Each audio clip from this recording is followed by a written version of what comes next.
The first chapter that we're going to be reading in our book is all about approaches to argument, and this is really the foundation for sort of the rest of what we do this quarter.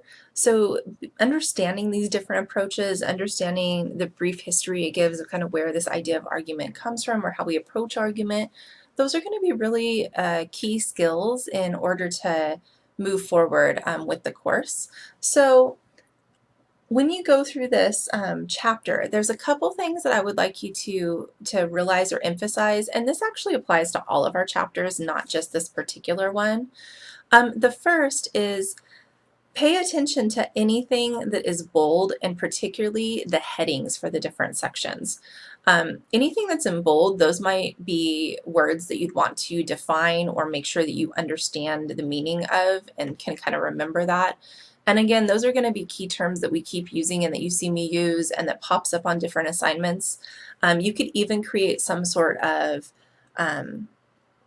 like definition, words list or a keywords list, or create little cards for yourself where you write them out, something to just make sure that you're remembering those terms. Another thing to pay really important attention to is there's going to be little boxes, charts, etc. that pop up in our book, and I'm not sure I can get close enough with my book to show. Maybe I can. So one of the approaches to argument is what's called the Toulmin model, and you'll see that on one of our pages there is the box over here-ish that literally is kind of this little set aside. It's a visual box. It doesn't seem like it's part of the written text. Make sure that you're paying attention and reading those. Those often have really key information and structures and break it down in a really easy to remember set.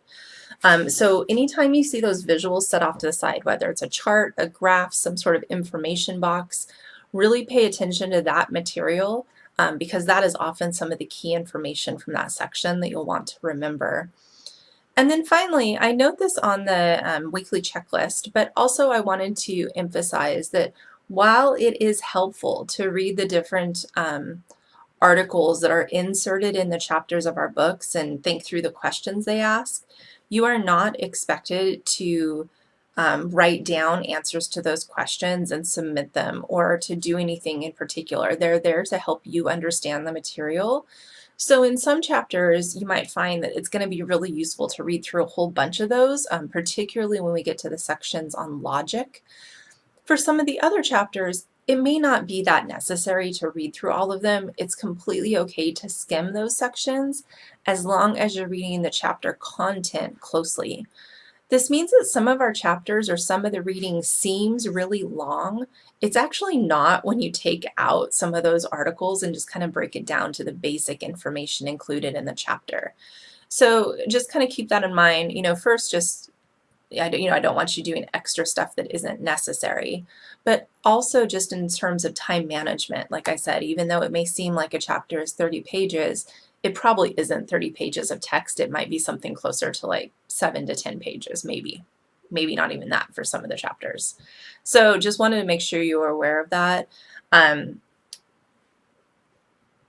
to think if there was anything else I wanted to emphasize. Those were really the key things. So making sure that you're paying attention to like headings, subheadings, anything in bold, those visuals on the side, and then really focusing the critical reading or careful reading on the content in the chapters and only reading the articles and questions as they help you to understand that information or as you think it's necessary.